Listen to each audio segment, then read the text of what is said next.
The Chinese Riddler has been going wild with his most recent riddle, and it may point to some pretty crucial information for Pokemon Scarlet and Violet. Let's take a look. Yo, whoa, what is going on YouTube? It's your boy Dan, aka Drive. I'm bringing you guys a brand new video today, and today we are diving into the Riddler's craziest riddle yet, which actually involves some Pokemon Masters screenshots and a lot of hints that could actually be pointing towards a ton of information for Generation 9 and Pokemon Scarlet and Violet. Now, I did make a video on this the other day, but the Riddler has come out with more information since then, so we're gonna update it based on the community's findings and just kind of give you guys the insight as to what information might actually be here. But as always, take these videos with a grain of salt. The Riddler has been proven very, very true, and it seems as though this was not an April Fool's stunt. This is a legitimate riddle, so I think we're onto something here, but again, just be mindful of that. Be sure to like the video if you guys enjoy it, and of course, subscribe to the channel if you guys are new so you don't miss out on our epic Pokemon content. And don't forget to head over to TeamShiny.com. We got some sweet merch right there, and we actually have some really cool stuff coming up for that, so TeamShiny.com. I'm repping Turtwig today. He looks awesome. But let's dive into these riddles, let's dive into these rumors, and figure out what's going on for Scarlet and Violet. Okay, so just to get you guys caught up on what happened last week, we got the Riddler. He came out with a post. It was a Pokemon Masters image, said that there was 10 hints buried in this picture, and then he ended up posting a couple other pictures regarding a key on how we can decipher the picture, and we thought we had things figured out. We thought maybe, just maybe, we have starter evolution typings, which involved the electric Sprigatito, the dragon Fuecoco, as well as the fighting type Quaxley. There's some new theories and thoughts about that now, but I wanted to just bring this back up. And then they go on to post this picture of this dog with kind of the wheels behind it. People thought this might have just been a joke, teasing at Centro. There's been a lot of teases at Centro, obviously, but I do feel like this very much so could be a tease towards actually a new Pokemon, which is what we described in our last video. So a couple things to mention there. I really feel like this is legit. This was originally posted on April 1st, and a lot of people thought it might have been an April Fool's joke, but then the Riddler goes on to continue to post on April 2nd, saying in order to decipher this, you need to learn how many editable terms there are that exist in the material at hand. Caution, I'm not going to be this kind next time. And he posts this image of the same screenshot of Pokemon Masters, but then goes on to actually circle everything. He actually circles everything and gives hints about all sorts of stuff. It's actually pretty wild how much stuff he put on here. He says gear seems to be the key. He circles Centro, says puppy is real info confirmed. He does a type hint with the dragon of the dark typing. 9 for Gen 9. He, circles the 28595, the Cynthia, the Garchomp, the color of the character's hair, the purple eyes, the Titan, obviously. I mean, this guy really gave us a lot of information here from this image. You can see he went and circled a bunch of stuff and says, listen, I'm not going to be this nice on the next riddle. Now, I think there's a part of this situation where the Riddler at this point likes to kind of play this game with people, right? Likes to tease, obviously has whatever information they have, and they like to see the community kind of get up in arms about it. They posted some really interesting stuff that I'm not going to show on the screen about how they kind of perceive people with their leaks. At the end of the day, the way I look at it is like, hey, if you want to tell us stuff in a riddle, it's fun. I enjoy talking about it. Obviously, this guy doesn't owe us anything. I'm not gonna like hound the guy for anything. I just have fun looking at the stuff. I do feel like some of the drama that gets involved seems a little bit unnecessary. If you follow it, gets a little wild at times.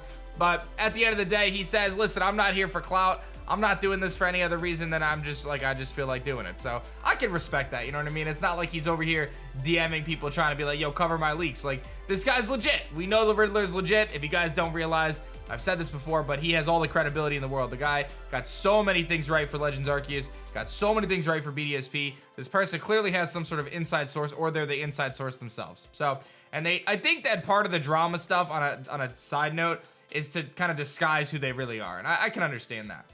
So we've got this user here, Delta Yumino Tommy. I'll put their link in the description below, but they believe that they have deciphered, or at least started deciphering, what this potentially could be. I think this is super worth looking at, so we're gonna actually pull this up here.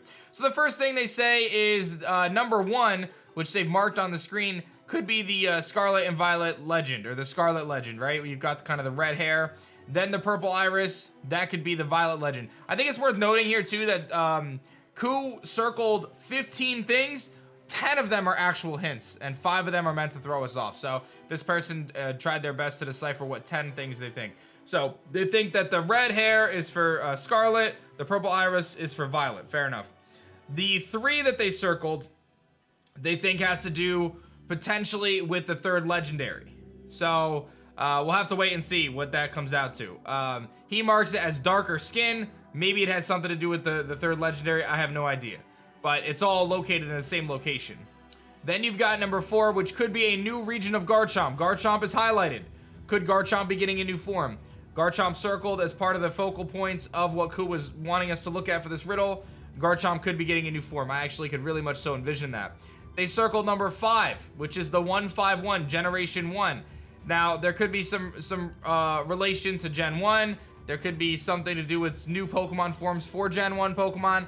Could have something to do with Mew. This person seems to think there's going to be new forms for a lot of the 151. So, or maybe there's 151 in the Pokedex. The next thing they look at is number 6, which is the number 26. Is it the 26th or is it 26 what is what Riddler Ku put out?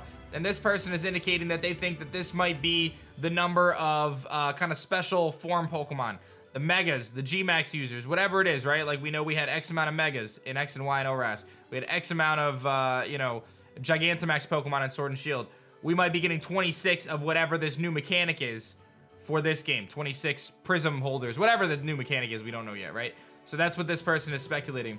Number 7 is highlighted to N, and it may have something to do with the villain, with the cap. There may be something to do with the hat. We think that there could be some sort of villainous evil team that relates to the spider that we saw in the original trailers that was kind of on that coat draped over the chair or whatever. That spider symbol with like, it almost looks like a gecko to me with like a spider web around it. I don't really know what's going on with that, but that may have something to do with the evil team, right? From there, we have number 8 circling over Generation 9. Number 9 seems very likely that this is just a reference to Gen 9 and that's what this whole riddle is all about. And then number 9 on the riddle is actually Centro, which he actually customized the name here. He edited the name to say Centro. Obviously, he's messing around with Centro. And I think that this might actually have to do with the dog that we looked at earlier, right? Because he made this post says, if this were not Centro, then who would it be? Oh, I talk too much. And it's a picture of this dog. And if you follow kind of the drama here, the Riddler likes to attack Centro, says that he steals his stuff, whatever else. And he, you know, this dog image would be like, oh, you're trolling Centro. But I actually feel like this could be a new Pokemon. Like, I genuinely feel like it could. And the people who follow this hardcore, like this guy right here, Delta, like Soul Silver Art, are all believing. And I'll get to the dog stuff in a little bit. And then last but not least, 10 is circled to potentially be the starter types. The Fighting, the Dragon, and the Electric Band could be the starter types. But we'll talk about that in a second as well, and how that all breaks down. So this is the 10 that this person seems to think could be legit out of the 15, but we'll have to wait and see. Ultimately, as these riddles come to fruition, I think people are still diving into this, so there may be another update video to this down the road as people try to decipher kind of what these riddles mean. Now, I want to bring up Soul Silver Art's post here because I thought this was very interesting, saying, don't let the hate fool you. I believe this could be our first look at a ride Pokemon or a merchant's Pokemon. Could be a brand new Mon or original form, Evo of a Dogmon we already have. Frou-Frou makes sense. Here's why. Soul Silver then goes on to detail out some really cool images about this dog kind of carrying different things and talking about how it could be a unique mechanic or a legendary or a ride Pokemon because of the Steeds of Fairies lore. Either this dog is wheeling around some fairy Pokemon or us around. Then goes on to talk about the Portuguese water dog, which is a breed of poodle royalty. Could have something to do with that. There could be some connections to Kalos because of Frou-Frou there. A lot of interesting stuff, right? So I think we need to not write this dog image off as just being a troll to Centro and actually look at it as potentially being, you know, it actually could be something in terms of new Pokemon. I think it is worth noting. I also want to mention this post from Soul Silver here because they're actually saying that they don't believe that the typings of the starters are Electric and Dragon, and I can see the logic there, right? The thought process is like, all right, if you make Fuecoco Dragon, then immediately it's going to be the best typed starter. Now, I personally don't think that's that big of a deal. I understand why some people do. It would be the best type starter because immediately Dragon allows you to not be weak to water. It allows you not to be weak to grass or any other typings that it would potentially have. And it would allow Fuecoco to kind of stand above. Further, it seems very, very likely that Fuecoco ends up being ghost type. Like, that feels very, very likely. I think that there's a lot of potential there based on all the lore, all the things we've looked at, everything up to this point that it could be ghost type. So Soul Silver is really, really hinting on the fact or believing in the fact that they're sticking to Sprigatito actually being dark potentially, Fuecoco being ghost, and Quaxley being fighting. There's some really interesting stuff breaking down in this thread, which again I'll put it in the description below. But talking about these different typings and how the image, the dark and the dragon image on the screen, maybe part of that is related to the starters. Maybe the electric was just to throw people off. I don't know what to tell you. It seems as though when you look at the two different images, the one where he said, here's a sample for you, that you would line it up very easily and just say, okay, listen, I'm just gonna line these up. This is the starter typings. But at the end of the day, it just feels so weird to say Sprigatito's electric type.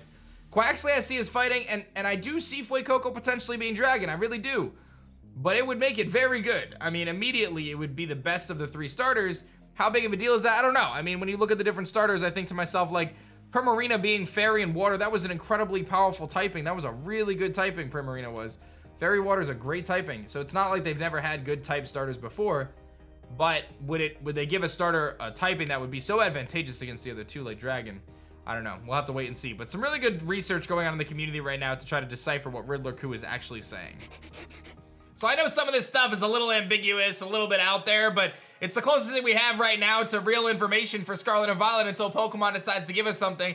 And I think this was not an April Fool's joke. I think the Riddler was actually telling us some information. So time will tell. We'll keep an eye on it. I'll keep you guys posted on whatever the community kind of comes to, what people are thinking, what the newest information is in terms of riddles, rumors, and much, much more. And you guys, hit that like button down below. Make sure you guys subscribe to the channel. We're closing on that big 1 million. Check out Team Shiny for some sweet merch. And that's gonna be that for me, guys. My name is Dan. I also go by A-Drive, and I'll see you guys on the next one. Peace.